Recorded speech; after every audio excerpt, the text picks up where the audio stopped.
Friends welcome back our channel. ఈ రోజు బంగారం వెండి ధరలు రెండు తెలుగు రాష్ట్రాల్లో ఎలా ఉన్నాయో ఈ వీడియోలో తెలుసుకుందాం. ఫ్రెండ్స్ ఇక ప్రజెంట్ బంగారం వెండి ధరలు ఎలా ఉన్నాయో తెలుసుకునే ముందు నాదొక చిన్న రిక్వెస్ట్. వీలైతే ముందుగా ఈ వీడియోను లైక్ చేయండి. హైదరాబాద్ బులియన్ మార్కెట్లో 24 క్యారెట్ల 10 గ్రాముల స్వచ్ఛమైన బిస్కెట్ బంగారం ధరకు ₹400 పెరుగుదలను నమోదు చేసుకుని ₹66,330 వద్ద ట్రేడ్ అవుతోంది. 22 క్యారెట్ల 10 గ్రాముల ఆర్నమెంట్ బంగారం ధర ₹420 పెరుగుదలను నమోదు చేసుకుని ₹60,800 వద్ద ట్రేడ్ అవుతోంది.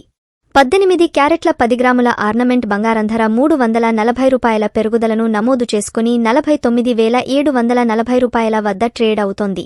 ఫ్రెండ్స్ ఇక ఈరోజు వెండి ధరల విషయానికి వస్తే 1 కేజీ వెండి ధరకు ఏకంగా ₹300 పెరుగుదలను నమోదు చేసుకుని 80,300 వద్ద ట్రేడ్ అవుతోంది. ఇది ఫ్రెండ్స్ ఇవాల్టి బంగారం వెండి ధరల గురించి తెలుసుకున్నారు కదా. వీడియో కనుక నచ్చినట్లయితే లైక్ చేయండి. అలాగే ప్రతిరోజు గోల్డ్ ధరలను మిస్ కాకుండా చూసేందుకు మా ఛానల్ను సబ్స్క్రైబ్ చేసుకోండి. మరొక వీడియోతో మళ్లీ కలుద్దాం.